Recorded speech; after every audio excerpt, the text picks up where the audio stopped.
अस्सलाम वालेकुम। करें शुरू। अच्छा, पेज 388 निकालें। ये 5 मिनट में सवाल जो है वो ज़रा करें इसको। Kalam limited has invested in a debt instrument on 1 January 01, page 388, which are as follows. ये फेस वैल्यू कितनी है जी? 10,000। वो तो लिखी हुई है। फिर अब फेस वैल्यू इज गिवन। ना पंगे ना लो। Face value is given. Premium paid कितना है जी? 1245। फेस वैल्यू कितनी हो गई? 10,000। अच्छा भाई, ये 1425 1245 प्रीमियम है, तो परचेज प्राइस क्या हो गई? Purchase price 11, good, excellent, 11245। अच्छा यार, ये क्या है? 325 ट्रांजैक्शन कॉस्ट। तो ठीक है यार, उसने रिडेम्पशन वैल्यू नहीं दी तो ठीक है। अभी मेरे ख्याल से 4 साल के और एंट्रीज सिर्फ पहले 3 साल की मांगी हैं, तो इसलिए चौथे साल के एंड की रिडेम्पशन की वैल्यू नहीं दी हमारी बला से। ओके यार, हम मॉडल कौन सा यूज़ कर रहे हैं? जो हमने 3 मॉडल पिछली क्लास में पढ़े थे। Kalam has a policy to classify investment in debt instruments at fair value through OCI। इसका मतलब है पहला वाला, दरमियान वाला या आखिरी वाला? दरमियान वाला। दूसरा वाला यूज़ कर रहे हैं। तो बस ये 5-6 मिनट लगाएं, इसको शेड्यूल बना लेते हैं और इसको ख़त्म करें फिर।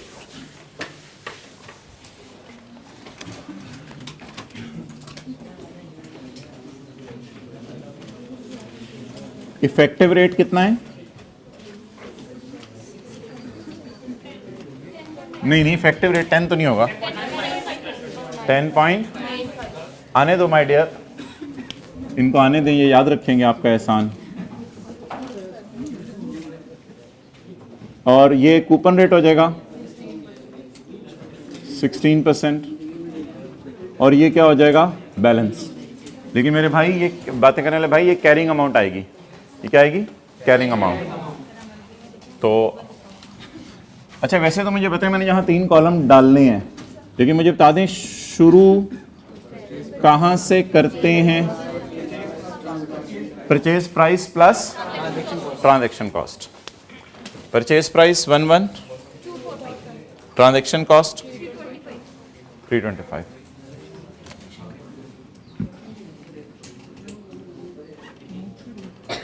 क्या आ गया जी? 570। यकम, चुप भाई, 1 जनवरी ईयर 1, 1 जनवरी ईयर 1।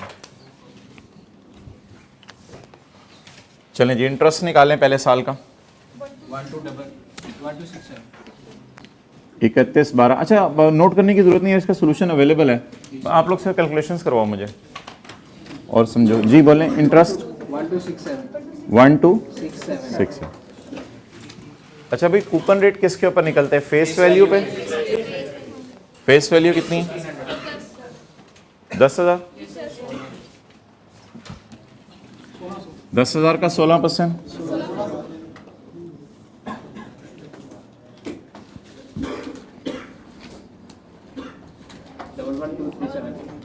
237। मेहरबानी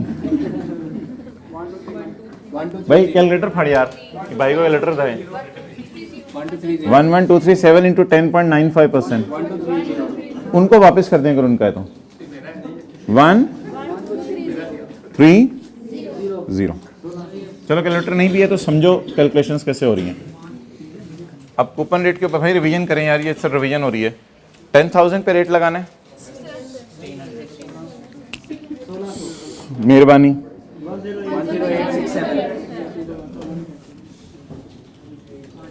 मैं ये सोच रहा था तुम लोगों ने तो एंड पे एंट्री मारने आना होता है। 9। कौन हमेशा लेट आता है? इकबाल। नीलामा इकबाल की ना करो कोई बात।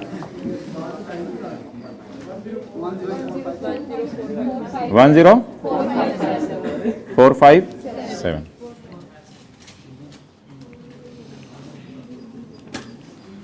अच्छा भाई, इसमें तो कोई कमाल नहीं है, ये तो चौथा या 5वां सवाल हम कर रहे हैं इस तरह। कमाल तब ये है कि जब कमाल 3 कॉलम डाले आगे, कमाल एक एहसास है, ये बैलेंस है, ये फेयर वैल्यू आ जाएगी। अब ज़रा सबने चुप कर जाना, जब मैं कहूँ तब बोलना है। ये फेयर वैल्यू आ जाएगी। अब फेयर वैल्यू ज़रा समझने, आप थे ना पहले वाली क्लास में, पिछली में? अच्छा, फेयर वैल्यूज़ 31/12 ईयर 1 की, 31/12 ईयर 2 की, 31/12 ईयर 3 की। 11,500, 11,200, 10,700। अच्छा, ये फिगर्स ना एज ऑन है और ये फेयर वैल्यूज भी एज ऑन है, तो इन दोनों का जो डिफरेंस आएगा ना वो गेन या लॉस आएगा एज ऑन। अब थोड़ा सा आपने समझते रहना है, मैं गेन निकालने लगा हूँ या लॉस निकालने लगा हूँ एज ऑन। 11.2 वाली चीज़ 11.5 पे चली जाए तो गेन है,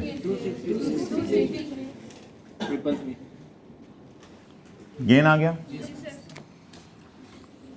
10.8 वाली चीज़ बढ़ के 11.2 पे चली जाए तो क्या आ गया?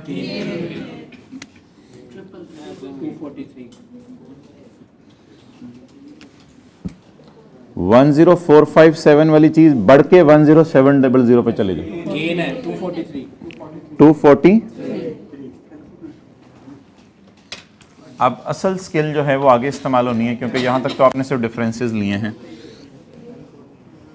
गेन या लॉस फॉर द ईयर। अच्छा, गेन या लॉस फॉर द ईयर के लिए मोहतरम क्या करेंगे? अभी सोल्यूशन मैं आपको दिखा देता हूं, इसका सोल्यूशन अवेलेबल है। अच्छा यार, एज ऑन गेन कितना है? कोई पुराना गेन नहीं है, तो फिर यही फॉर द ईयर। इधर मुझे चाहिए। अच्छा, brought down gain, carry down gain, gain में इजाफा आ गया तो फिर गेन ही नाम रखें इसका। गेन लॉस में तो नहीं बदला, गेन बढ़ गया, गेन बढ़ गया, गेन बढ़ गया 70 का गेन, ठीक है। गेन कम हो गया, गेन कितना से कम हुआ? 90 का लॉस। बस ठीक है, और क्या इसकी एंट्री बता दें। Investment debit, fair value reserve in OCI credit. Investment debit, fair value reserve in OCI, investment credit, fair value reserve in OCI debit. बाकी एंट्रीज मैंने आपको बताया था वही होंगी। ये देखें इधर, investment debit, fair value reserve in OCI, ये पहले वाला, और दूसरे वाला ये 70, और तीसरे वाला ये 90, ठीक है जी। अच्छा, अपना थोड़ा सा ज़रा रिवीजन कर लें एज ऑन बैलेंस निकालने की, क्योंकि मैंने यहाँ एज ऑन लिखा नहीं हुआ सोल्यूशन में, तो सोल्यूशन में आपने मुझे एज ऑन बताना है। यार ये क्रेडिट हो रहा है डेबिट हो रहा है इस साल? फॉर द ईयर क्रेडिट हो रहा है, तो बैलेंस कितना हो गया? क्रेडिट 263। अच्छा, अब आप मुझे बताएं क्रेडिट कितना पड़ा था और कितना क्रेडिट हुआ? Total credit 333। ये एज ऑन टाइप चीज है ना अब तो। अच्छा, जनरल एंट्रीज में हम इस तरह भी कर लेते होते हैं, जिसको मैं ब्लू मार्कर से निकालता था। और आखिरी साल यार आप बैलेंस बताएं, बैलेंस बैलेंस बैलेंस नहीं, बैलेंस इज 333। बैलेंस इज, ये कैरी डाउन बैलेंस है ना, तो बैलेंस कितना पड़ा हुआ है पहले से? 333, लेकिन इस साल अनलकीली लॉस आया, तो क्रेडिट और डेबिट को वर्सेस करके खत्म करेंगे या जमा करेंगे? खत्म करेंगे। डेबिट कितना? 90, तो क्रेडिट बचा 243। तो मोहतरम ये जो फिगर्स है ना, ये जाएंगी बैलेंस शीट में। वैसे तो शेड्यूल में भी नजर आ रही होंगी ये फिगर्स, लेकिन एंट्री से भी आदत डालें, ये फिगर्स जाएंगी बैलेंस शीट में, नोट कर लें। बैलेंस निकालना आ गया आप? क्लोजिंग।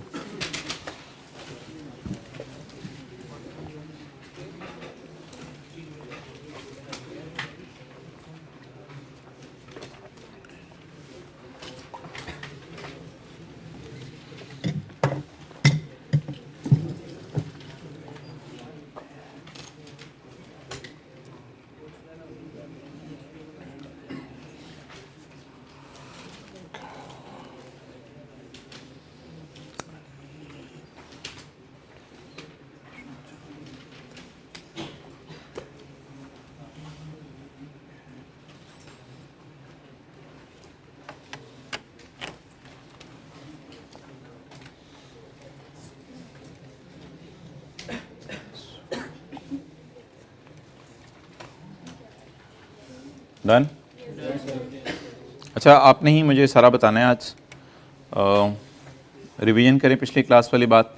पेज 177 बेशक ना निकालें, पेज 177 कौन सा मॉडल हम फॉलो करें? Fair value through OCI। Initial measurement किस में आनी है? परचेज प्राइस प्लस, देखते रहो यार इधर, ये आपको याद है purchase price plus transaction cost थी। ट्रांजैक्शन कॉस्ट फिर कैपिटलाइज किया। इफेक्टिव इंटरेस्ट निकाला है ना इधर, इफेक्टिव इंटरेस्ट, और amortised cost calculation will be first made. Amortised cost calculation will be first made, plus investment are revalued to with gain loss in OCI। ये gain loss amortization will be made plus 3 columns extra।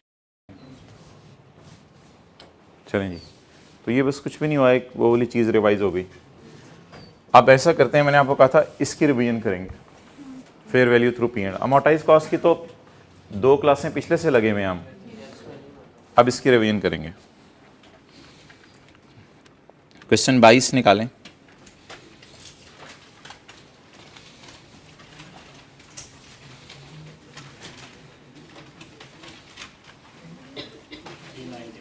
Question 22, Dilawar enterprise ons a debt instrument purchase from North America. ठीक है, बाहर के मुल्क से खरीदा होगा तो फेयर वैल्यूज फॉरेन करेंसी में दी होंगी, उसमें क्या मसला है, रेट से मल्टीप्लाई कर देंगे। तो it owns a debt instrument purchase from North America classified as fair value for held, classified as held for trading. तो मुझे बताएं, अगर एक चीज़ मैंने आपको बताया था बेचने के लिए रखी हुई है, तो फिर हमने उसको किस तरीके से सॉल्व करना है? ठीक है, और ये बिल्कुल इधर टी अकाउंट बन जाएगा, अमोर्टाइजेशन की कैलकुलेशन नहीं होगी, और इंटरेस्ट कूपन रेट या नॉमिनल रेट पे आएगा, इफेक्टिव वाला कैलकुलेट नहीं होगा।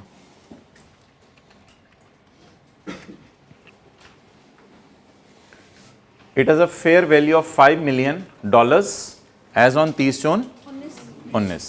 अच्छा, on 30 जून 20 the fair value increased to $6 million। The exchange rate were 30 जून 19 को 155 और 30 जून 20 को 160। अच्छा, मुझे बताएं, क्या 19 में खरीदा है या 19 को हमारे पास पड़ा हुआ था? पड़ा हुआ था 19 को। अच्छा, 20 में खरीदा है या 20 में भी पड़ा हुआ था हमारे पास? 20 में पड़ा हुआ था, तो कुछ भी नहीं है यार, 5 को 155 से मल्टीप्लाई कर देंगे, ये BD आ जाएगा, और 6 मिलियन इसकी प्राइस साल के एंड पे होगी है, इसको किससे मल्टीप्लाई कर देंगे? 160 से मल्टीप्लाई कर देंगे। तो बस टी अकाउंट बनाना है, और टी अकाउंट में हमने फेयर वैल्यूज डालनी है। काश इस सवाल में इंटरेस्ट रेट कूपन भी गिवन होता, कूपन वाला, तो उसको हम मल्टीप्लाई करके इंटरेस्ट इनकम में निकाल देते, क्योंकि इस मेथड में इंटरेस्ट इनकम किस पे कैलकुलेट होती है? कूपन रेट पे। ओके, वो हम देखते हैं। ओके चलें जी, अब इस मॉडल को करें फॉलो। अब अमोर्टाइजेशन शेड्यूल की ज़रूरत नहीं है। अब टी अकाउंट बनाएंगे, इन्वेस्टमेंट इन डिबेंचर्स। ये थोड़ी देर पहले मैंने फेयर वैल्यू थ्रू ओसीआई किया है। इसमें देखिए अमोर्टाइज कॉस्ट तो वैसे ही रिवाइज हो जाता है, इसमें अमोर्टाइज कॉस्ट तो वैसे ही रिवाइज हो जाता है। और अब मैं क्या करने लगा हूं? Fair value through P and L. ये पिछला कौन सा सवाल था? 18। अच्छा, बीडी डाल दूं या इस साल खरीदा है? बीडी। यार इस तरह की आपने टी अकाउंट इन्वेस्टमेंट प्रॉपर्टी में भी बनाया हुआ है, तो इन्वेस्टमेंट प्रॉपर्टी की fair value multiplied by dollar का रेट किया था। तो इन्वेस्टमेंट की ओपनिंग बुक वैल्यू क्या है, या ओपनिंग फेयर वैल्यू 5 मिलियन, और क्लोजिंग फेयर वैल्यू 6 मिलियन, और रेट गिवन है। तो $5 मिलियन मल्टीप्लाइड बाय रुपीज 775। यकम जुलाई 19, 30 जून 20, carry down 6 million into 160, 960। Fair value gain will go to P&L। कितना आ गया? 185। P&L। फेयर वैल्यू गेन लिख दें, हाँ फेयर वैल्यू गेन लफ्स लिखते हैं, और कहाँ जाएगा? P&L।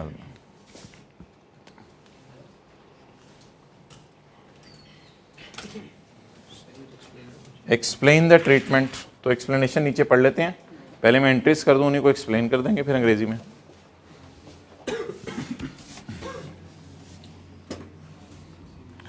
अच्छा, एक्सप्लेनेशन के बारे में आप मुझे बताते जाइएगा कि क्या करना है। इधर देखिए, इस साल परचेज हुआ है, तो इसलिए परचेज वाली टेंशन नहीं, क्योंकि हमारे साल के शुरू में पड़ा हुआ था, तो परचेज वाली डिस्कशन की जरूरत नहीं।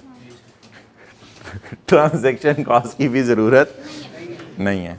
Okay, interest income will be calculated at nominal rate, अगर इंटरेस्ट रेट दिया होता।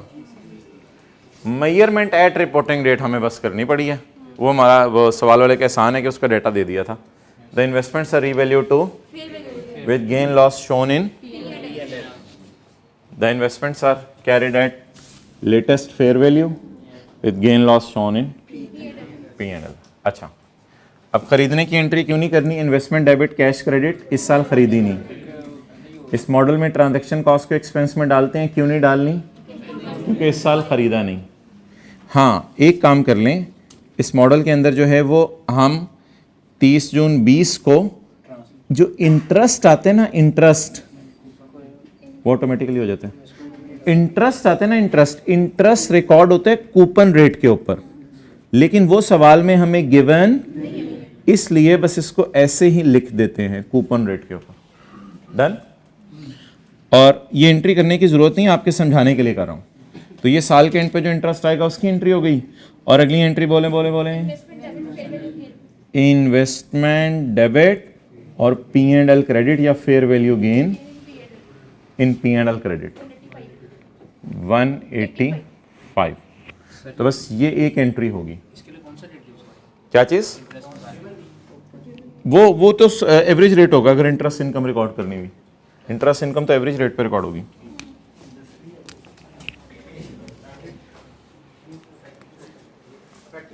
नहीं, आपने वो स्टैंडर्ड रिवाइज करो। ये वो असल में पूछना चाह रहे हैं इंटरेस्ट इनकम के ऊपर एक्सचेंज रेट कौन सा यूज होगा। वो इंटरेस्ट रेट तो कूपन ही होगा, फिर आगे एक्सचेंज रेट के पूछ रहा है। इंटरेस्ट इनकम कूपन रेट पे रिकॉर्ड होगी, ठीक है। ये तो वैसे पूछ रहा था कि वो एक्सचेंज रेट कौन सा यूज होना है, समझ आ रही है ना।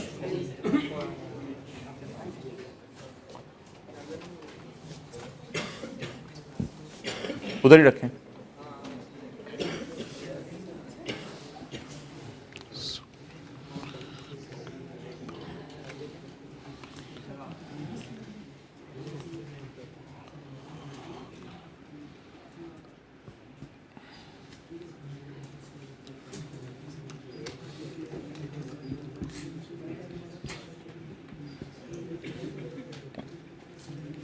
ले आए इधर।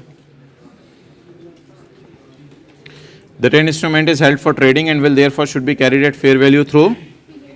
On 30 June there is a fair value gain of 1 million. This will be credited to in balance sheet the carrying value exchange rate लगा के निकलेगी. P&L will show a profit of ये 185 million का प्रॉफिट आ जाएगा.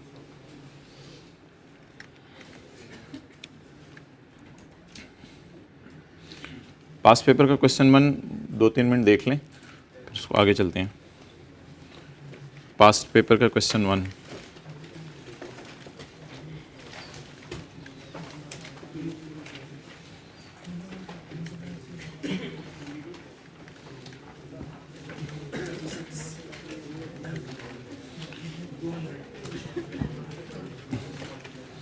भाई ऐसे ही आई cap एक अजीब सी चीज़ देगा बीच में, वो आपने मुझे खुद बता देनी है कि ये ऐसे अजीब सी चीज़ है. अच्छा भाई, purchase debentures clear, purchase shares, purchase debentures, purchase debentures. Model कौन कौन सा? पहला वाला और तीसरा वाला. पहला वाला मॉडल और अमोर्टाइज कॉस्ट और फेयर वैल्यू थ्रू P&L.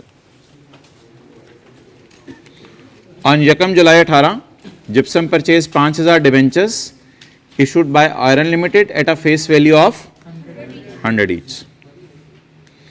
करें ना यार साथ साथ, मैंने सवाल नहीं करवाना लेकिन वैल्यूज तो लिखते रहें. फेस वैल्यू निकालें, बताइए फेस वैल्यू. कितने डिबेंचर्स हैं जी? एक कितने के? 5 लाख हो गया भाई, फरमा रहे हैं. बिल्कुल सही फरमाते हो तुसी भाईजान. The transaction cost is rupees 24,000. इसको इंशाल्लाह वो जब परचेज प्लस ट्रांजेक्शन कॉस्ट आएगा तो वहाँ आ जाएगी. The coupon rate is payable on 30 जून, साल के एंड पे. ऑन यकम जुलाई 18, साल के पहले दिन, the effective interest rate was worked out to be where as the market rate is. हर जगह आपको पता है वो बोंगी मारनी होती है इसने. मार्केट रेट का क्या करना है? खाक करना है, कुछ भी नहीं करना. भाईजान एक बात याद रखें, जब आपको ना, एक मिनट, जब आपको असूल बता दिया जाए ना कि किस चीज़ को कैसे लेके चलना है, तो फिर उसके अलावा वाली चीज़ को इग्नोर करना होता है. जैसे मैं आपको एक बात बताऊं, लीज में हमने बताया था कौन कौन से रेट यूज़ करने हैं. तो अभी अमोर्टाइज कॉस्ट मॉडल चल रहे हैं. अमोर्टाइज कॉस्ट में जब मैंने आपको बता दिया इफेक्टिव रेट यूज करना है, तो फिर आई के पेपर में जो मर्जी रेट देता रहे परेशान करने के लिए. हमने ये नहीं याद करना कौन से रेट पेपर में इग्नोर करने होते हैं. हमने ये याद रखना है कि कौन से रेट पेपर में, वो रेट बोल्ड कर करके आपको बता दिए हैं, वो रेट बस आप यूज करें. बाकी इधर उधर की बातें की हैं तो हाँ, मैन्युफैक्चरर डीलर लेसर के सवालों में मार्केट रेट कभी यूज होता था शायद, लेकिन यहां पे मार्केट रेट की क्या तो क्या, यहां तो कौन सा रेट यूज करते हैं? Effective rate. तो ये मत याद रखें क्या क्या इग्नोर करना है, ये याद रखें क्या कहां पे. तो पहले 2 मॉडल्स में मैंने कहा था इफेक्टिव रेट और आखिरी में कूपन रेट. बाकी छोड़ें.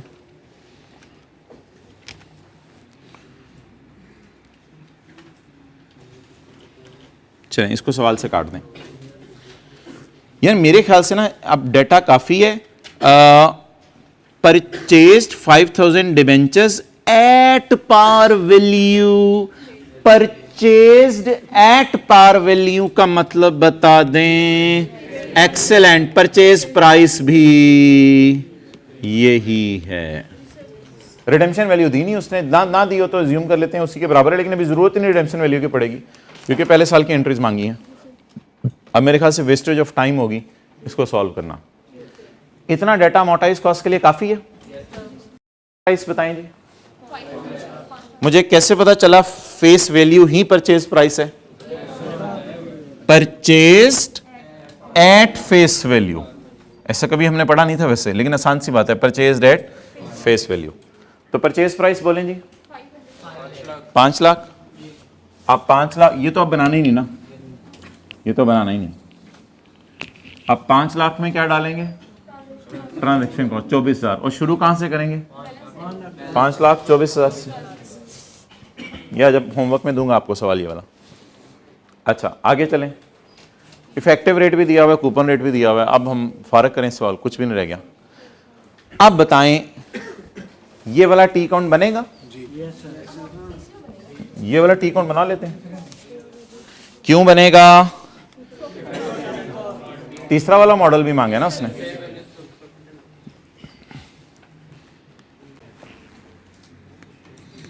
क्या टी अकाउंट का नाम रखूं? इन्वेस्टमेंट इन डिवेंचर। परचेज कितने की कीजिए? यकम जुलाई को पे किया होगा 5,000 डिवेंचर। कितने रुपए के एतबार से? भाई इधर भी परचेज प्राइस ही डालते हैं भाईजान, जिस तरह उधर परचेज प्राइस से शुरू करते हैं ना, इधर भी परचेज प्राइस से शुरू करेंगे। ये कहाँ लिखा हुआ है ये देख लें, ये मॉडल चल रहा है ना, तो यहां भी किससे? Purchase price. परचेज प्राइस और फेस वैल्यू डिफरेंट हो सकती है जी, बिल्कुल हो सकती है, बिल्कुल हो सकती है, लेकिन शुरू कहां से करना है? सारे मॉडल तीनों के तीनों फेस वैल्यू से शुरू करनी है या परचेज प्राइस से? Purchase price plus transaction cost, purchase price plus transaction cost, purchase price. Done. अच्छा जी बताएं जी, 5,000 ज़रब 100 5 लाख। क्लियर? अच्छा जी, अब इस मॉडल में क्या करना है? ईयर एंड के ऊपर फेयर वैल्यू में इंटरेस्टेड हूंगा मैं। मार्केट में फेयर वैल्यू 100 रुपये या गिर के 96 हो गई, 96 हो गई है। तो अभी जो मैंने वो फॉरेन करेंसी के साथ किया था, ये लोकल करेंसी के साथ है। ये तो क्वांटिटी बताएं कितने हैं हमारे पास डिबेंचर? 5,000 डिबेंचर है। पहले क्वांटिटी लिखा करें, एक डिबेंचर कितने का? 90, 4,80,000, 20,000। तसल्ली से आपसे पूछ रहा हूँ, जनरल एंट्रीज कितनी करनी है? 4 जनरल एंट्रीज होंगी। अच्छा मैं बताता हूँ 4 general entries. Investment in debenture debit 5 lakh, transaction cost expense debit,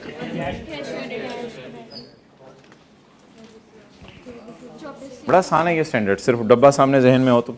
transaction cost expense debit, दूसरी एंट्री होगी 24,000 रुपए से, ये 24,000। इंटरेस्ट इस मॉडल में रिकॉर्ड होने कूपन रेट पे, और इंटरेस्ट रिकॉर्ड होने फेस वैल्यू पे। इंटरेस्ट हमेशा कब रिकॉर्ड? कूपन वाला हमेशा किस पे रिकॉर्ड होने? फेस वैल्यू पे। Will be recorded in P&L। Interest income directly P&L में जाएगी। कैश डेबिट इंटरेस्ट इनकम, ये डिवेंचर्स में डेबिट डेबिट नहीं होता, ये इंटरेस्ट डायरेक्ट P&L में जाता है। याद है पिछली क्लास में? तो cash debit interest income credit किस पे निकालेंगे? अभी परचेज प्राइस भी वही है और फेस वैल्यू भी वही है, तो फेस वैल्यू बोलें कितनी है? 5 लाख। 5 लाख पे कौन सा रेट लगाएंगे? Coupon rate. Cash debit interest income, और तीसरी आखिरी एंट्री P&L वाली। बताएं जी ये 4 एंट्रीज। इन्वेस्टमेंट डेबिट 5 लाख रुपए वो बोले, ट्रांजैक्शन कॉस्ट को किधर डाल दें? ये इंटरेस्ट इनकम रिकॉर्ड करें किस रेट पे? कूपन रेट के ऊपर, वो जो 20,000 रुपए है। तो आई थिंक इट्स एनफ, काफी रिवीजन होगी। और वो जो ये एंट्रीज है ना, ये तो वो होंगी शायद, ये तो होंगी कमाया आया वाली, जाके लिख लेना, ये तो कमाया आया वाली होंगी, ये तो वो कौन सा मॉडल है, ये तो कौन सा मॉडल है, अमोर्टाइज कॉस्ट मॉडल है। और इसमें ट्रांजैक्शन कॉस्ट भी छुपी हुई पड़ी है, देखें इधर 24,000 की ट्रांजैक्शन कॉस्ट भी यहां पड़ी हुई है।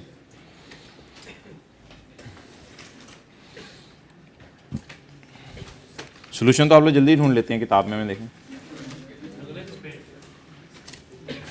अच्छा यार इधर लिख लो ना,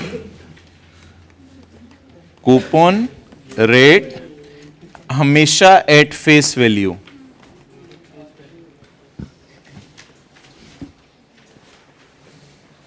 प्यारा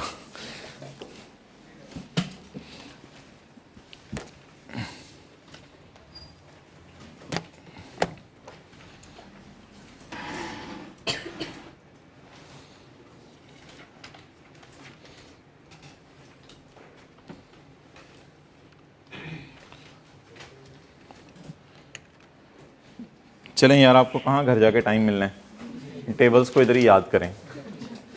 वर्किंग्स बताएं अमोर्टाइज कॉस्ट में कितनी क्या होनी है वर्किंग, ये वर्किंग होनी है अमोर्टाइज कॉस्ट में। इस मॉडल में ये कैरिंग अमाउंट्स आ जाएंगी इधर एज ऑन गेन, इधर for the year gain loss, fair value through profit and loss. इसमें टी काउंट बनेगा, ब्रॉट डाउन फेयर वैल्यू और carry down fair value. Done. अच्छा जी, इंटरेस्ट पहले दो में तो ऑटोमेटिकली इफेक्टिव रेट पे रिकॉर्ड हो जाएगा, वो वर्किंग करेंगे हो जाएगा। आखिरी में यार लेकिन इसकी एंट्री ना कैश डेबिट करनी है, इसकी दो एंट्रीज नहीं करनी, cash debit interest income credit, इसकी investment debit interest income credit, इसकी वो वाली एंट्रीज नहीं करनी, इसकी एंट्री सिंपल करनी है। बोलें क्या क्या, cash debit interest income credit. Transaction cost पहले दो में कैपिटलाइज होगी और तीसरे वाले में एक्सपेंस आउट होगी। तो दैट वाज ऑल।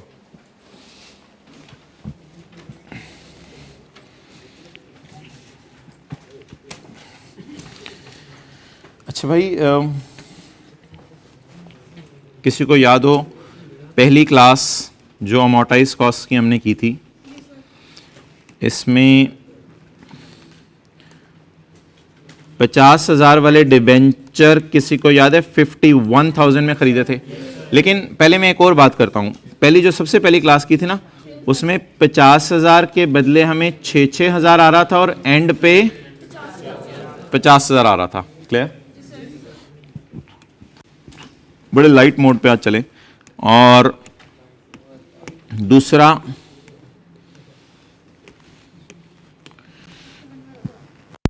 ये था क्वेश्चन नंबर 11, ये क्वेश्चन नंबर 12। क्वेश्चन 12 में याद है हमने थोड़ा सा डेटा बदला था, 51,000, फिर इंटरेस्ट 6,000 आया था और 48,500, ये हमारी क्या थी, redemption value. So date was question 11, date was question 12। Okay,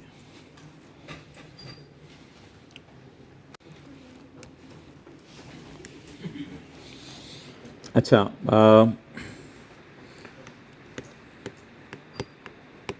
contractual cash flows दो होते हैं, कॉन्ट्रैक्चुअल कैश फ्लोज दो होते हैं। नंबर 1 आपको इंटरेस्ट आता है 6,000 और 6,000 इंटरेस्ट, ये कॉन्ट्रैक्ट में लिखा होता है, और रिडेम्पशन वैल्यू 48,500। 51,000 का आपने किसी को उधार दिया, उसने 6,000 इंटरेस्ट दिया और 48,500 का वापस कर दिया आपको। इसको कहते हैं कौन सी cash flows, contractual cash flows.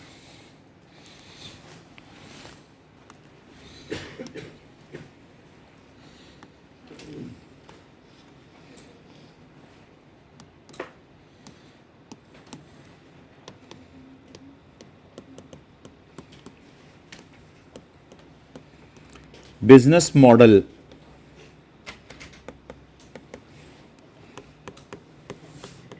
Contractual cash flow test, business model test.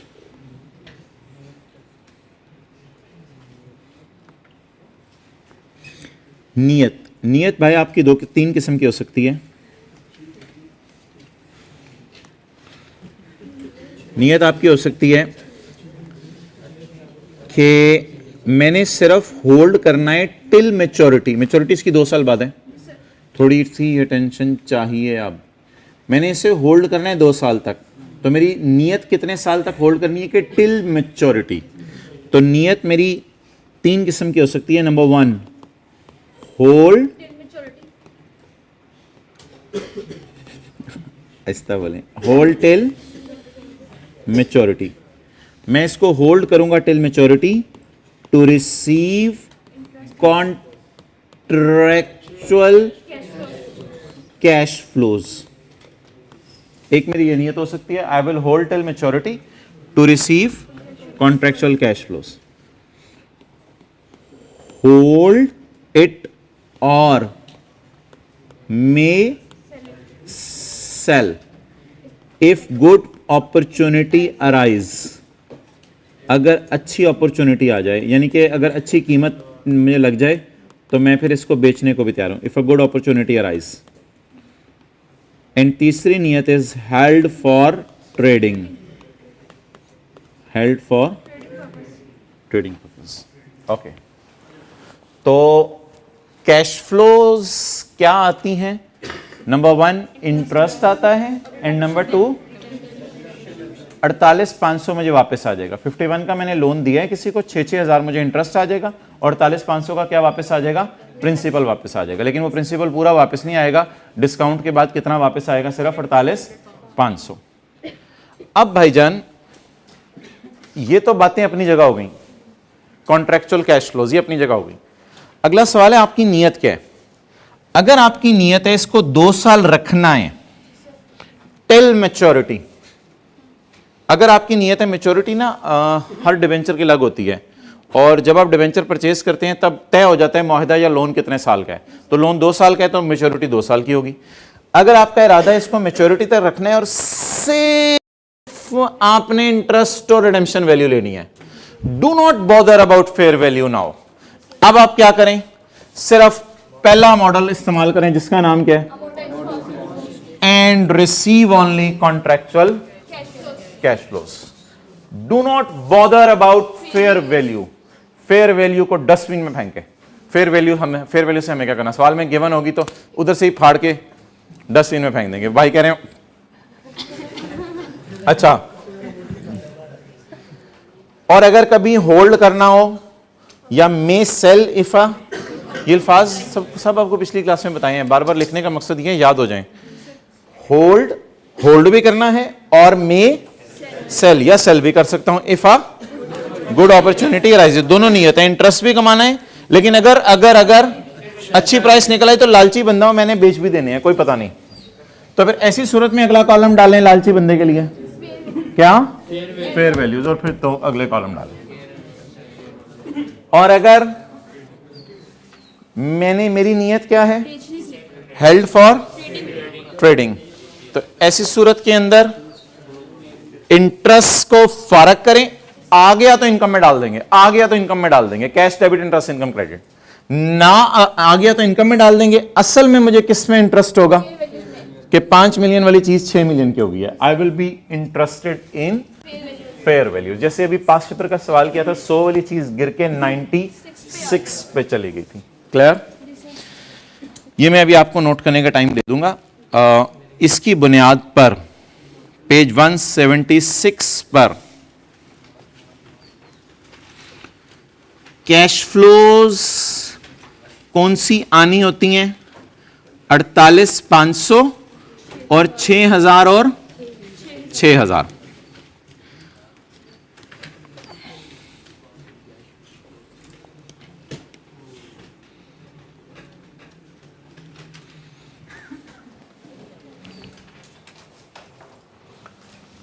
अगर मुझे कैश फ्लोज पसंद है 48,500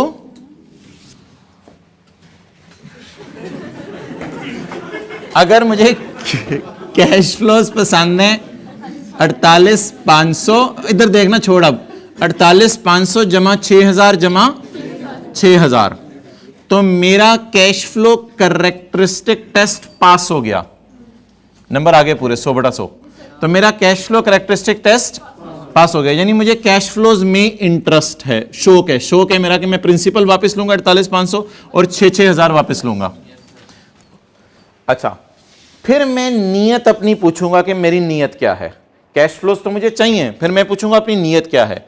अगर मेरी नीयत है कि मैं इसको होल्ड करूंगा टिल मैच्योरिटी, तो इसका मतलब है होल्ड करना चाहता हूं टिल मैच्योरिटी, और पसंद क्या करूंगा, चाय और बोतल नहीं, प्रिंसिपल। और तो मैं किस मॉडल को फॉलो करूंगा, अमोर्टाइज्ड कॉस्ट।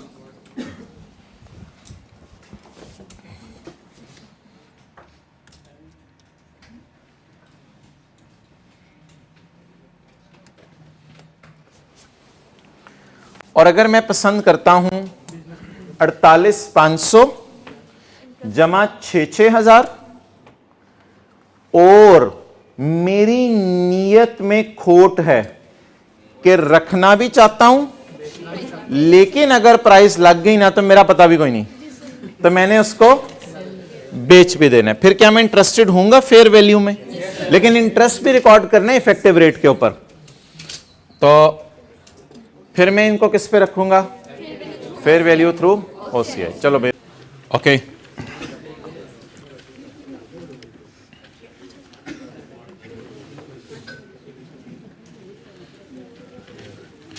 अगर एक साहब इंटरेस्टेड हैं 48,500 में और 6,000 ऑन स्पेसिफाइड डेट्स में, और नीयत है 2 साल, मैच्योरिटी थी असल में उसकी 2 साल तक रखने के लिए, तो ऐसी सूरत में वो जो मॉडल फॉलो करेंगे उस अकाउंटिंग मॉडल का नाम होगा अमोर्टाइज्ड कॉस्ट। वेरी ऊंची निच, ओके।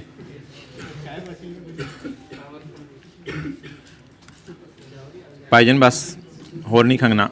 अगर एक साहब इंटरेस्टेड हैं 48,500 में और 6,000 में, और उनकी नीयत है कि मैंने इनको रखना भी है लेकिन मेरा पता कोई नहीं, अगर अच्छी अपॉर्चुनिटी नज़र आई मैंने बेच भी देना है, तो ये फेयर वैल्यू गेन को ओसीआई में डालेंगे, लेकिन इंटरेस्ट इनकम स्टिल रिकॉर्ड करेंगे। अच्छा, अब मैं जो है ना यार बातें ना कर, फिर मेरा भी दिल चाहेगा, मेरा कोई दोस्त नहीं मेरा। अच्छा, अब आपने तीसरा वाला ये नहीं करना, पहले आपने चौथे वाले की तरफ जाना है, पहले आपने चौथे वाले की तरफ जाना है।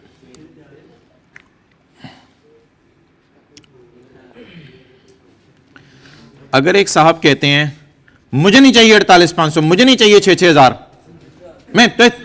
नहीं मुझे नहीं चाहिए, वाह चुप, मुझे बताओ कितने का हो गया है। ओए होए होए, तो फिर डायरेक्ट कौन सा मॉडल यूज कर लें यार? इसका क्या मतलब है कि cash flow characteristic test fail हो रहा है, इसका क्या मतलब है? इसका यही मतलब है जो मैंने अभी गुस्से में बोला है, मुझे नहीं चाहिए 48,500, मुझे नहीं चाहिए 6,000, मर जाऊंगा मैं, ये नहीं लूंगा ना, 48,500 चाहिए ना 6,000 चाहिए। तो भाईजान अगर ये टेस्ट फेल हो रहा है आपका, तो अगला टेस्ट दे, सॉरी, अगर ये टेस्ट आपका फेल हो रहा है तो फिर आप किसमें, क्वेश्चन पेपर और सॉल्यूशन लेटेस्ट टाइम का आई कैप का दोनों है? अच्छा, तो अगर एक साहब ये कह रहे हैं कि मुझे नहीं चाहिए 48,500 और मैं लीस्ट इंटरेस्टेड हूँ 6,000 में, मुझे तो बताओ कितने का हो गया है मेरा डिवेंचर, मुझे तो ये बताओ। तो इसका मतलब है कैश फ्लो कैरेक्टरिस्टिक टेस्ट तो क्या हो गया? इसलिए बारों बार आप सिर्फ किस मॉडल को फॉलो करें, अब आप सिर्फ किस में इंटरेस्टेड हैं, अंदर की बात क्या है। अच्छा, एक बात मजे की सुने, ये जो फेयर वैल्यू है ना, ये कॉन्ट्रेक्चुअल कैश फ्लो है ही नहीं, इसको कॉन्ट्रेक्चुअल कैश फ्लो लिखें। ये जो फेयर वैल्यू है ना, ये कॉन्ट्रेक्चुअल कैश फ्लो है ही नहीं। कॉन्ट्रैक्ट में किसी ने नहीं दुनिया में लिखा होता कि इस चीज की फेयर वैल्यू इतनी होगी। कॉन्ट्रैक्ट में तो क्या लिखा होता है, प्रिंसिपल कितना मिलेगा 48,500 और इंटरेस्ट कितना मिलेगा। भाई फेयर वैल्यू तो मार्केट की फोर्सेस पे डिपेंड करती है। हो सकता है इसकी फेयर वैल्यू यहां पे बीच में कहीं जाके 60,000 हो जाए, 60,000 हो जाए, 51 और 48 500 को क्रॉस करते हुए 60,000 फेयर वैल्यू हो जाए। तो फेयर वैल्यू किसी कॉन्ट्रैक्ट में लिखी नहीं होती। हां, क्या लिखा होता है कॉन्ट्रैक्ट में? सिर्फ रिडेम्पशन और इंटरेस्ट। रिडेम्पशन वैल्यू और इंटरेस्ट। ओके, अच्छा भाई, भाईजान तुसी कि तू आ जाते हो यार, जाओ अपना काम करो। अच्छा,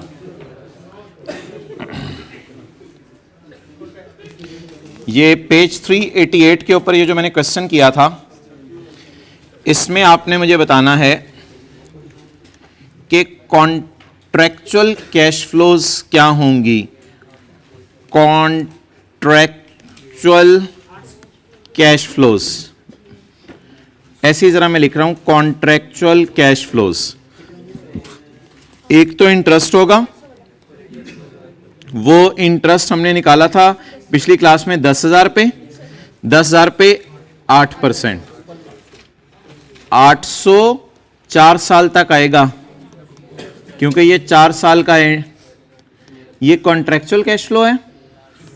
और रिडेम्पशन वैल्यू इसकी आ रही थी भाईजान 9500, तो ये थी रिडेम्पशन वैल्यू।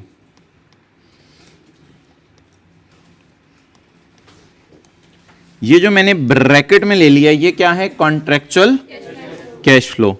भाईजान ये नहीं है contractual cash flow, not a contract में लिखी हुई कैश फ्लो। इसका किसी ने वादा नहीं किया था आपसे, ना इसका वादा किया था, ना 10,400 का वादा किया था। ये तो मार्केट के अंदर इतने का मिल सकता है ना, तो it is not a contractual cash flow. तो जाके जरा हिम्मत करके थोड़ा सा क्वेश्चन 16 पे लिख लें, कॉन्ट्रैक्ट के मुताबिक क्या क्या मिलना है? रिडेम्पशन वैल्यू और इंटरेस्ट। और क्या चीज कॉन्ट्रैक्ट में नहीं लिखी हुई? Fair values.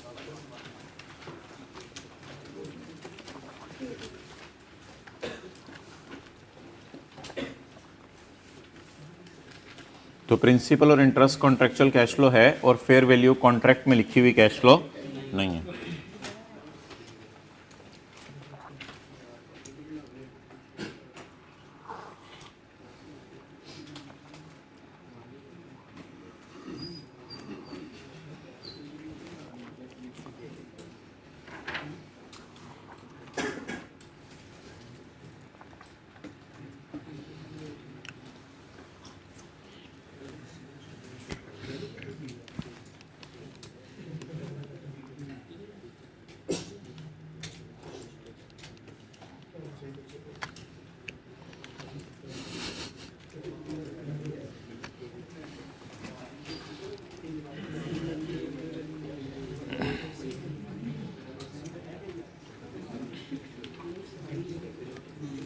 जी पेज 176 पे आए।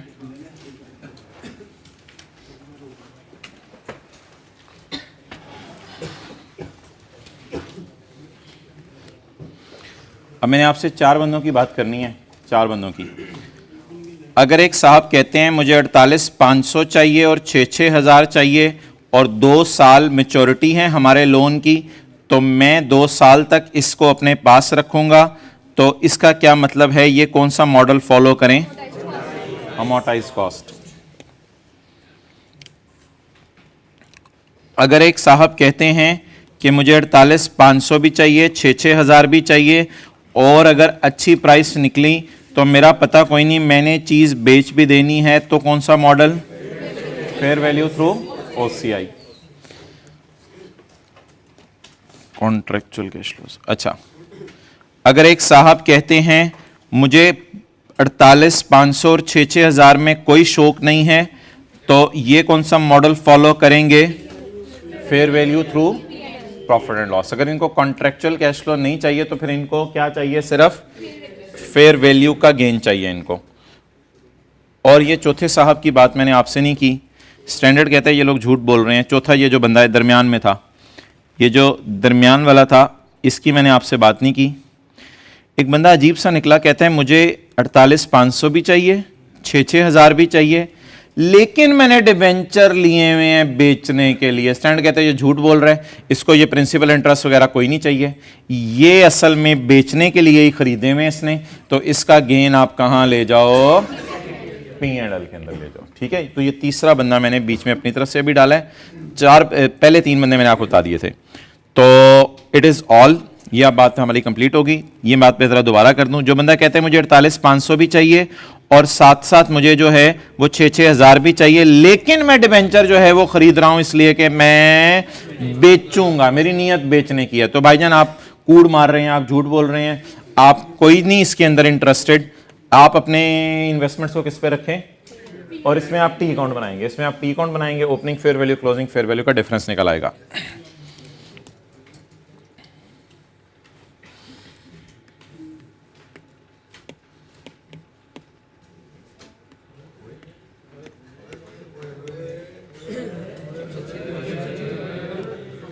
सही नहीं हुआ, वाव नहीं सही हुआ ना।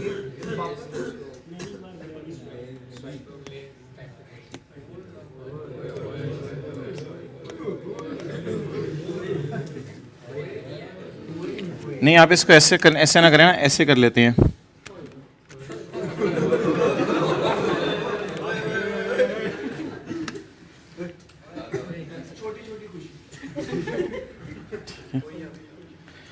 तेरी खीर हो गई है। स्टैंडर्ड ने इस वाले बंदे को बुलाया, कान इधर कर, FVTPL पसंद है? इसने कहा हाँ। कहते आजा मेरे साथ, चल मेरे साथ। कहते मैंने तो 2 साल तक रखना है और मेरा तो नियत ही प्रिंसिपल इंटरेस्ट है। चुप, मेरे साथ आ। इससे क्या पूछ रहे हैं? हालांकि उसकी नियत क्या, होल्ड टिल। स्टैंडर्ड कहते हैं मेरे साथ आ, चल वापस आ। पसंद है, पक्की बात कर, पसंद है? FVTPL मॉडल पसंद है? कहते बड़ा पसंद है। कहते हैं छिक के रख काम। At initial recognition we can designated FVTPL। इसको भी मैं कल पढ़ाऊंगा। कहते हैं तेरी मर्जी, अगर FVTPL में जाना चाहते हो तुझे कोई रोकने वाला नहीं, तेरी किस्मत में ही GT रोड है। तो अगर तुझे FVTPL पसंद है तो जा FVTPL की तरफ, मैं तुझे रोकने वाला नहीं। स्टार डाल के मैंने यहां लिखा हुआ है। हालांकि मेरी नियत क्या थी, लेकिन बाय डिफॉल्ट मुझे किस पे रखना चाहिए था, असूली तौर पे अमोर्टाइज। स्टैंड बनाने वाले ने पूछा भाईजान इधर आए, FVTPL पसंद करते हैं? आपने कहा मैं नहीं, मैं पसंद तो करता हूं लेकिन मैं नहीं जा सकता। कहते ले जाऊंगा मैं तुझे, परेशान ना हो। अगर तुझे FVTPL पसंद है मुझे कोई एतराज नहीं इसके ऊपर। तो एट इनिशियल रिकॉग्निशन किस पे रख ले, FVTPL। लेकिन ये इनिशियल रिकॉग्निशन पे जब तुमने रख लिया तो ये रिवोकेबल है। उधर FVTOCI गाइस इररिवोकेबल था, इथे FV, इधर FVTPL इररिवर्सिबल है। इससे अब आप पर रिवर्स नहीं कर सकते, इससे रिवर्स नहीं कर सकते। डन। दूसरे ने पढ़ो भाई, तीसरा चौथा तो पहले ही FVTPL पे ना, दूसरे को पकड़े। भाईजान आपको क्या पसंद है? कहता है 48,500 और 6,000 6,000।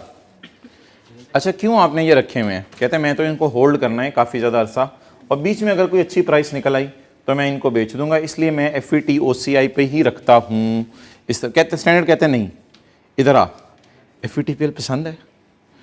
कहते हैं हाँ पसंद तो है, पसंद तो है, चल जा। तू ऐसा कर, एट इनिशियल रिकॉग्निशन वादा कर आज के बाद FVTPL से फिरेगा नहीं। इसने कहा जान दे दूंगा, FVTPL से नहीं फिरूंगा, FVTPL से नहीं फिरूंगा। तो आप बता दें इररिवोकेबली डेजिग्नेट हो जाएगा, इररिवोकेबली डेजिग्नेट हो जाएगा। और ये अल्लाह की बहुत बड़ी नेमत है। ये आप समझ लें एक बीवी है, अल्लाह ने दे दिया इररिवोकेबल डेजिग्नेशन। क्या नेमत है अल्लाह की बहुत बड़ी। तो FVTPL के बारे में कब पूछा जाएगा आपसे सवाल? Eight initial recognition. अगर आप पसंद कर लें FVTPL तो उसके बाद इररिवोकेबल है वापस इस मॉडल पे। तो अब पहले बताएं वैसे रिकमेंडेड क्या है, बेटर क्या है कि ये वाला कौन सा मॉडल फॉलो करें और ये, लेकिन इन दोनों के पास ऑप्शन है, FVTPL पे जा सकते हैं। बात मेरी मुकम्मल हुई। एग्जाम टिप पढ़ने दें, फिर मैं आपके सवाल लेता हूं। Investment in debt instrument is classified as held at amortised cost. Amortised cost पे रखनी होती हैं। अगर 48,500 और 6,000 लेना है और नियत है होल्ड करने की टिल 2 साल, and FVTPL is not elected, और FVTPL को आपने फर्क करा दिया है, क्या कहते हैं उसे, छुट्टी करा दी है। FVTPL को आपने छुट्टी करा दी है। किसी स्टूडेंट ने आके पूछा FVTPL पसंद है, अच्छा चलो FVTPL, बस ठीक है, फिर आप किस पे रहें, अमोर्टाइज्ड कॉस्ट पे। तो ये वही बात है, लेकिन किसी और रंग में आपके सामने आ रही है, बात वही है। आप इन्वेस्टमेंट को FVTOCI पे रख लें अगर आपकी नीयत है 48,500 और 6,000 की, और आपकी नीयत है इसको होल्ड करना, लेकिन अगर अच्छी प्राइस निकल आई तो आप इसको बेच भी सकते हैं। और जब स्टैंडर्ड वाले ने सवाल पूछा कि FVTPL पसंद करोगे, आपने कहा नहीं नहीं नहीं नहीं, मेरे लिए नहीं, ये पता नहीं किसके, FVTPL मुझे नहीं पसंद, एंड FVTPL ऑप्शन इज, अब आप कहां रख लें, OCI में रख लें। और आखिरी बात, FVTPL if entity made an irrevocable election at for any debt instrument. आपको पता है FVTPL पे तो किसी को भी रखा जा सकता है, किसी को भी रखा जा सकता है, और FVTPL पे हेल्ड फॉर ट्रेडिंग को तो मस्ट रखा जाता है। ये आखिरी बात समझ आई। हेल्ड फॉर ट्रेडिंग वालों को तो मस्ट किस पे रखना है, और एनी से क्या मुराद है, एनी किसी, उन दोनों को भी किस पे रखा जा सकता है, लेकिन अगर उन दोनों को FVTPL पे रख लिया फिर वापस नहीं आ सकता।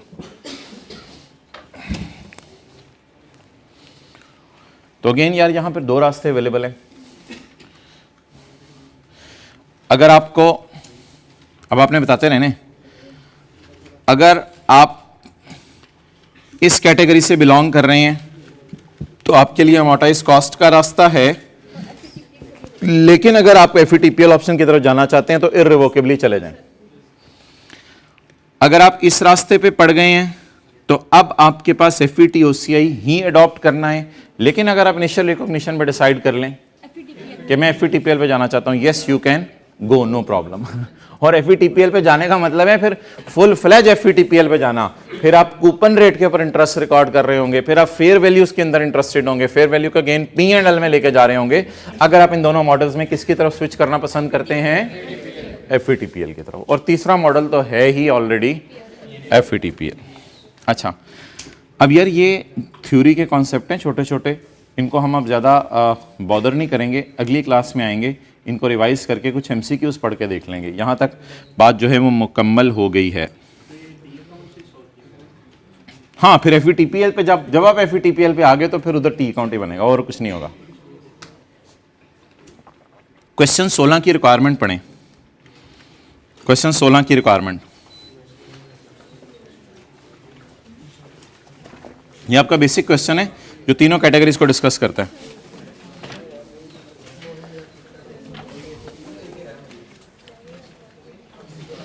Investment in debt instrument is held till to get, कितने रास्ते अवेलेबल हैं, 2, अमोर्टाइज कॉस्ट या FV, 2 रास्ते अवेलेबल हैं, क्योंकि ये होल्ड टिल मैच्योरिटी पहला फर्क है। At initial recognition entity has not designated at FVTPL, so amortise cost पे रखें यार फिर इसको, अमोर्टाइज कॉस्ट पे रखें आप इसको। इसके पास 2 ऑप्शंस अवेलेबल थे ना, अमोर्टाइज कॉस्ट भी थी FVTPL पे थी, इसने FVTPL पसंद नहीं किया, तो फिर किस पे रखें, अमोर्टाइज कॉस्ट पे। अच्छा, ये दूसरा वाला कॉन्ट्रेक्चुअल कैश फ्लो लेना था और इसकी नीयत में ये खोट भी था कि अगर अच्छी प्राइस निकल आई तो मैं, इसके पास जब स्टैंडर्ड वाला आया और आके पूछा भाईजान FVTPL पसंद है, हाँ, अपनी GT रोड अपने पास रखो, फिर कीप एट FVTOCI, इसको हमने FVTOCI पे रखा था।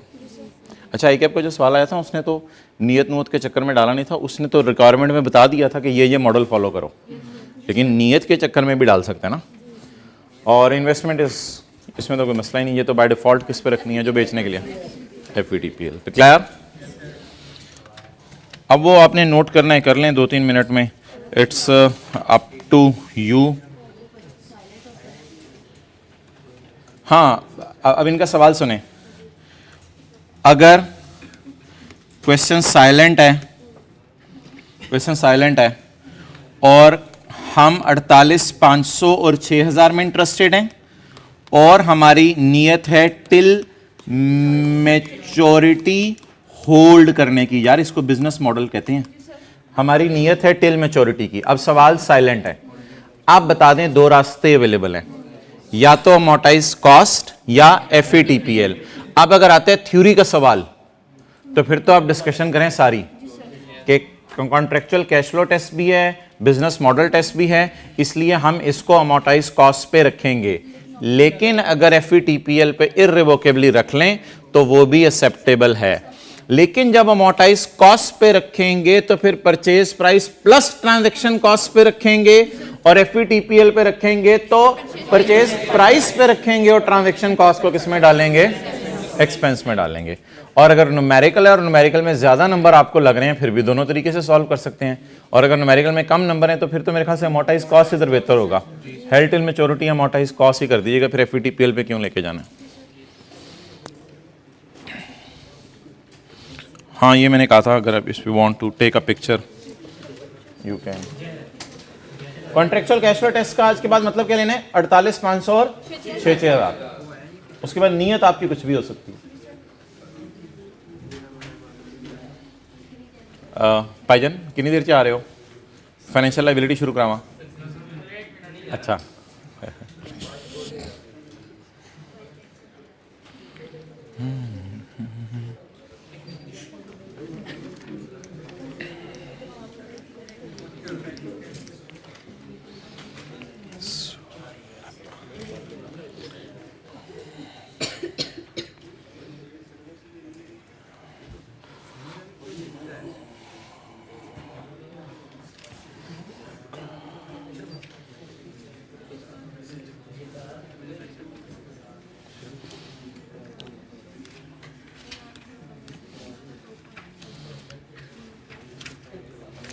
अच्छा यार, इसको वो ना कर लें फिर हम।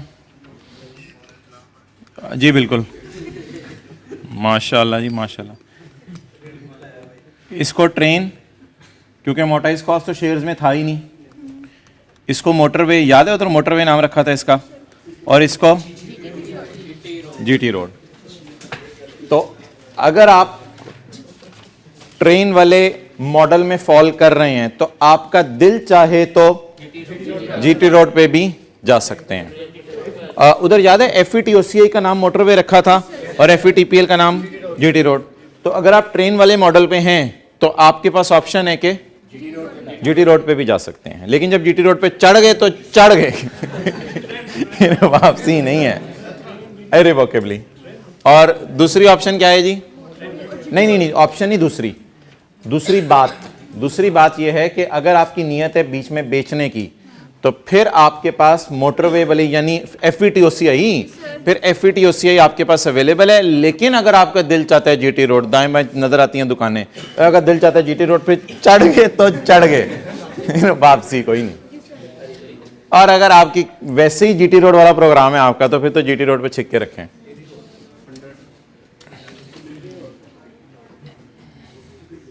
जी बताएं, एसी ऑन करवाना, एसी चला दो भाई, बैठे बैठे चला दे एसी, जान ले ले इसकी।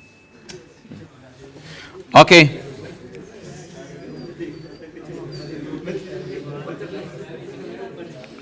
यार ये सफ़े बांटो जरा, बंडो। आज के नोट्स का दूसरा सफ़ा,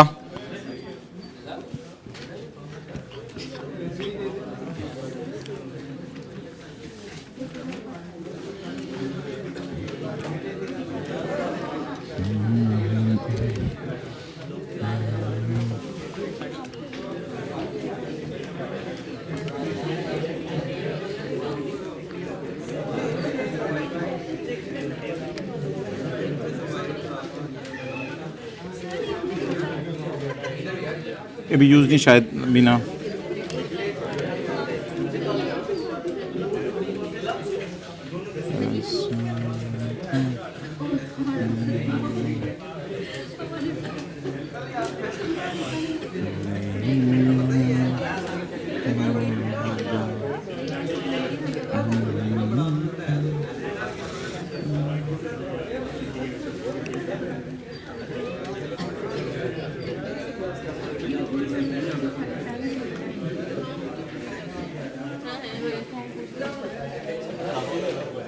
अच्छा भाई, आज के नोट्स का दूसरा सफ़ा ये किताब में अवेलेबल नहीं है। ये वही चीज़ है जो हमने क्लास में तीसरे और चौथे नंबर पे की थी। क्या मतलब क्लास में तीसरे और चौथे नंबर के ऊपर की थी? इसका क्या मतलब है? क्लास में तीसरे और चौथे नंबर पे की थी। क्लास में पहला पेज जो था उसमें था रॉयल फैन ने शेयर इशू किए थे और रॉयल फैन ने डिबेंचर इशू किए थे। होंडा ने शेयर परचेज किए थे और होंडा ने डिबेंचर। ये जो चार है ना, ये चार, ये असल में यही चार चीजें हैं, बाकी तो ऐसे ऊपर समझाने के लिए थी। ये चार चीजों को मैं उठा के आज के नोट्स के पेज 2 पे दोबारा ले आया हूं, लेकिन जरा बेटर करके और सारी चीजें साथ लिंक करके। तो बता दें जी, रॉयल फैन शेयर इशू करे तो इक्विटी, और ये बाय करेगा, ये शेयर बाय करेगा। ये डिबेंचर इशू करेगा, ये डिबेंचर बाय करेगा। Royal fan is in need of money and they want to invest money. अगर शेयर्स में इन्वेस्टमेंट करेंगे तो दो रास्ते हैं आपके पास, मोटरवे। अगर डिबेंचर्स में इन्वेस्ट करेंगे तो आपके पास, ये इतने ज्यादा कॉम्प्रिहेंसिव नहीं है, ये 1 2 3 4 कॉलम। आज वाले नोट्स के अंदर ये 4 कॉलम जरा कॉम्प्रिहेंसिव करके डाले गए हैं। Royal fan Honda, royal fan को भी मैंने क्रॉस कर दिया। Honda, Honda want to invest money, Honda money invest करना चाहता है। अब मैंने अल्फाज लिखे एमसीक्यू से उठा के। Honda will purchase shares, lecture 1 हमारा। Honda made investment in equity, share खरीदा, शेयर। जनरल एंट्री बताएं, investment debit cash credit. Lecture 1, lecture 1 FATPL या FAT, ये दो रास्ते थे शुरू वाली क्लास में।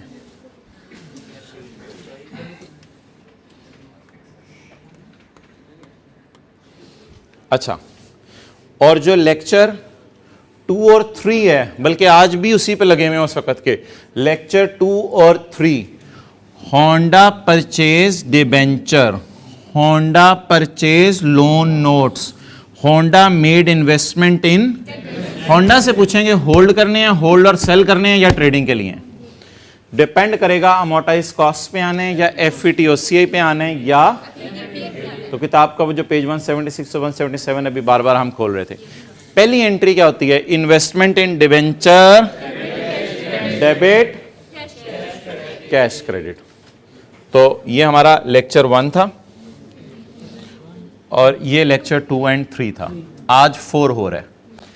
आज लेक्चर 4 के अंदर हम रॉयल फैन की किताबों में डिबेंचर इशू करने की एंट्री कर लेते हैं, लेकिन इसमें आज मैंने अमोर्टाइज कॉस्ट ही पढ़ाना है, क्योंकि अमोर्टाइज कॉस्ट की वर्किंग जरा रनिंग में है, तो इसलिए इनका अमोर्टाइज कॉस्ट ही पढ़ाना है आपको। इसको तो बिल्कुल फारिग कर देता हूं मैं फिलहाल। ये तो फाइनल अकाउंट की बातें होंगी, ये फाइनल अकाउंट मैंने लिखा हुआ है, ये तो फाइनल अकाउंट में देखेंगे। ये आपने सीखी भी हुई एंट्री शेयर इशू करने की।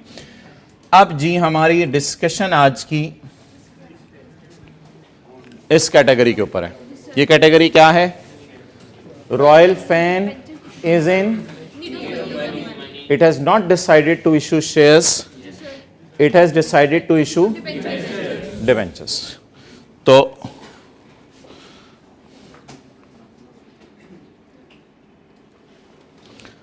रॉयल फैन परचेज डिबेंचर्स या इशूड? इंटरेस्ट इनकम या इंटरेस्ट एक्सपेंस? इंटरेस्ट इनकम या interest expense? Royal fan issued debentures, issued loan notes, issued bonds issued, redeemable preference share भी लोन ही होता है, रिडीमेबल प्रेफरेंस शेयर, रिडीमेबल, ये share वापस हो जाने हैं, यानी पैसे वापस हो जाने हैं। लोन लिया, रॉयल फैन ने लोन लिया, इसे कहते हैं डिबेंचर इशूड। लोन लिया या डिबेंचर इशू किए। और लोन लेने की एंट्री क्या होती है? Cash debit loan credit, cash debit loan credit या कैश डेबिट डिबेंचर। इसमें कितने मॉडल हैं? इसमें दो हैं, अमोर्टाइज्ड और FVTPL। FVTPL अगली क्लास में पढ़ेंगे, तो अमोर्टाइज्ड कॉस्ट पढ़ लेते हैं, लेक्चर 4 पेज 178 तो छोड़ें। इफेक्टिव रेट निकालेंगे अमोर्टाइज्ड कॉस्ट में, बोले इफेक्टिव रेट निकालेंगे या कूपन? इफेक्टिव। अमोर्टाइज्ड कॉस्ट बिल्कुल 100% सेम है इधर, अमोर्टाइज्ड कॉस्ट में कोई डिफरेंस नहीं है। तो बस ये अब अमोर्टाइज्ड कॉस्ट की एंट्रीज करनी है। एंट्रीज उल्टी इंटरेस्ट एक्सपेंस की या इनकम की या एक्सपेंस की? Investment in debenture debit cash credit या cash debit debenture liability credit? Cash debit loan credit. इसने लोन, इसने लोन दिया था, इसने दिया था होंडा ने, और रॉयल फैन लोन ले रहा। अच्छा, ये जो है ना डब्बा, ये ऑब्वियसली किताब में नहीं है, तो ये डब्बा जो है ना आपके सामने होना चाहिए वाइल सॉल्विंग एमसीक्यूज। ये एमसीक्यूज आपको 1-2 दिन में दूंगा, तो वाइल सॉल्विंग एमसीक्यूज ये डब्बा आपके सामने होना चाहिए, फिर आपको पता चल जाएगा आप कहाँ पे खड़े हैं और उसको डील कैसे करना है।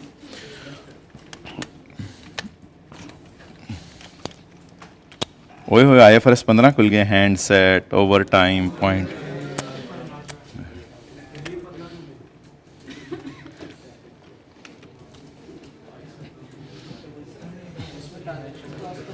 ट्रांजैक्शन कॉस्ट इसमें आएगी और इंशाल्लाह उसको डील भी करेंगे। Page number 396, page number 396। Amortised cost की रिवीजन होने लगी है, लेकिन दूसरे बंदे की बुक्स में।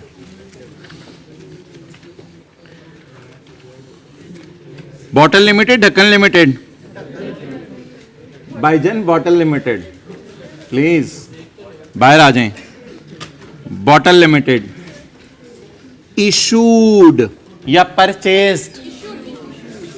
इशूड। तस्वीर का ये सारी बातें पता होती हैं आपको। Bottle limited issued following on 1 January 2001। Effective rate, term finance certificate, इससे कोई फर्क नहीं पड़ता, बस कैश डेबिट लोन क्रेडिट। अच्छा भाई, इसमें 3 चीजें आपको पता होनी चाहिए। फेस वैल्यू, परचेज प्राइस की जगह आज होगी इशू प्राइस।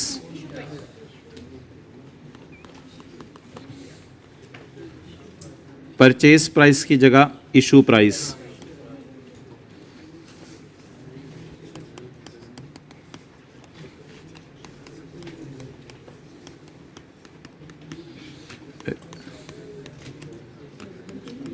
रिडेम्पशन वैल्यू उसी तरह होगी। बताएं जी, फेस वैल्यू 20,000।